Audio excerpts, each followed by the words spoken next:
Harga emas ini kok bisa naik dan bisa turun? Harga emas kok bisa naik dan bisa turun? Ini apa yang membuat harga emas naik dan turun itu apa? Tentu saja konsep ekonomi. Ya, prinsip ekonomi, konsep supply and demand. Di mana hukumnya kalau banyak permintaan harga naik, banyak penawaran harga akan turun. Nah, sekarang apa yang membuat harga emas bisa naik bisa turun? Apa yang membuat orang butuh emas? Apa yang membuat orang mau jual emas? Simpelnya satu. Ya, kalau Anda mungkin seorang suami pernah membelikan emas ke istri Anda, nah udah itu salah satu contoh pembelian emas. Anda butuh emas untuk beli emas, perhiasan untuk istri Anda. Sebagai apa? Perhiasan. Mau anting, mau kalung, mau gelang, dan sebagainya. Kalau untuk Anda yang lagi nonton live saya ini, Anda belum pernah beli emas sama sekali, Anda nggak relate sama cerita saya, tapi dengerin aja. Ya, itu salah satu kebutuhan tentang beli emas. Itu tentang perhiasan, tentang nanti kalau Anda mau menikah, beli mas kawin dan lain sebagainya. Ya. Tapi apa yang terjadi untuk orang-orang kaya atau orang-orang yang punya uang lebih banyak terus akhirnya takut nyimpen uangnya misal di bank atau nyimpen uangnya di rumah di bawah bantal dan sebagainya supaya uangnya nggak kena inflasi, uangnya nggak kemakan yang namanya hari ini harga bensin misal contoh, oh dulu 10 tahun yang lalu saya kalau beli nasi goreng telur itu cuma harganya Rp3.000 dapat nasi goreng sama telur. Sekarang nasi goreng telur itu Rp13.000. Dulu zaman saya kuliah, dulu zaman Anda sekolah, makan warteg lauk ayam goreng paling berapa? 6.000, 7.000. Sekarang berapa? Sudah 18.000, 20.000 dan seterusnya. Itu namanya inflasi. Nah, orang itu beli emas tujuannya untuk melindungi uangnya dari inflasi itu. Itu tuh salah satunya. Makanya ini contohnya apa yang bisa mempengaruhi harga emas naik dan turun? Suku bunga Amerika, nilai tukar Amerika, kondisi perang, geopolitik seperti ini, inflasi dan lain sebagainya. Itu contohnya. Terus siapa yang mempengaruhi harga emas? Siapa? Apakah Anda yang beli emas cuma 1 gram, itu pun emas muda? Apakah itu mempengaruhi harga emas? Tidak. Ya, Anda beli 100 gram sekalipun atau Anda beli 100 kilo sekalipun, apakah itu juga akan mempengaruhi harga emas dunia? Belum tentu. Nah, terus siapa yang mempengaruhi harga emas dunia kok mau naik bisa turun? Ya, yang pertama adalah bank sentral seluruh dunia. Setiap negara itu punya bank sentral. Contohnya kalau Anda dulu nggak pernah bolos, Anda bakal tahu.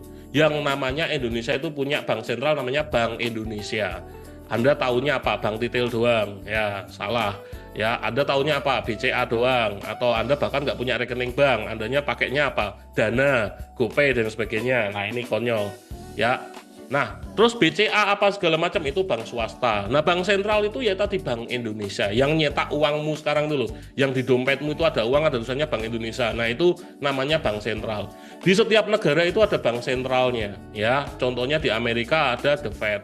Di Inggris juga ada BOE dan lain sebagainya. Nah, kemudian mereka ini kenapa kok butuh emas? Karena satu syarat untuk mencetak uang yang sekarang uangnya ada di kantongmu itu ya, yang uangnya udah lecek itu untuk nyetak uang itu bank itu harus punya simpanan emas sebagai apa? Bukti kalau negara ini uangnya itu bisa dipercaya.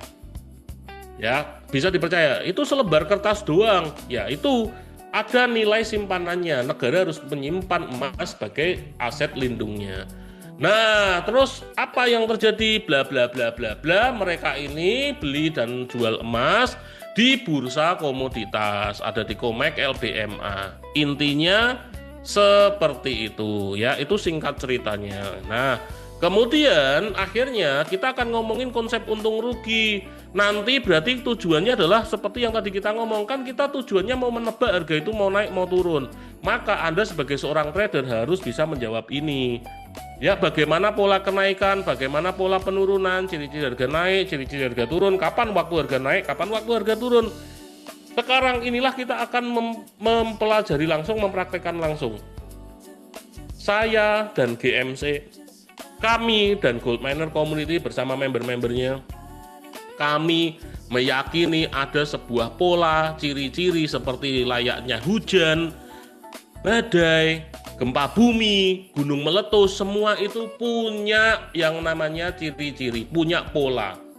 punya tanda-tanda, sehingga harga market mau gerak naik, mau gerak turun juga punya tanda-tanda.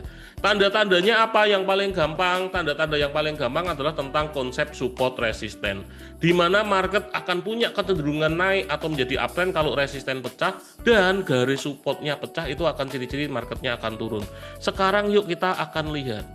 Kita akan melihat untuk ini jam 20.30. Kita akan melihat teman-teman semuanya, di sini ada sebuah pola, ada resisten psikologis di angka 5019, ada support psikologis 5009 ini.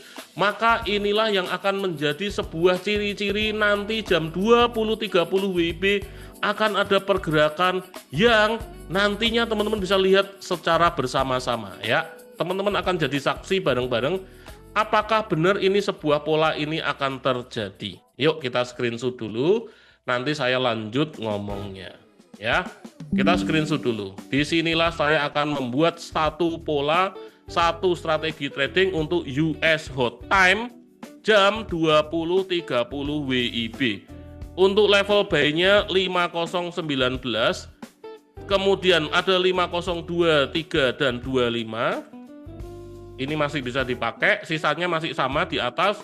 Untuk sell-nya kita sudah bisa mulai di 5009, kemudian 499 dan seterusnya. Saya kirim gambarnya, jebret. Inilah cara kami memprediksi pergerakan harga emas dengan konsep yang sangat sederhana. Jadi Anda bisa melihat ada sebuah pola, ini resisten, ini support, ada sebuah pola sideways pattern. Nanti jam 20.30 tinggal kita lihat apakah marketnya break support lanjut turun, lanjut turun, lanjut turun, atau ternyata break resisten naik, naik, dan naik.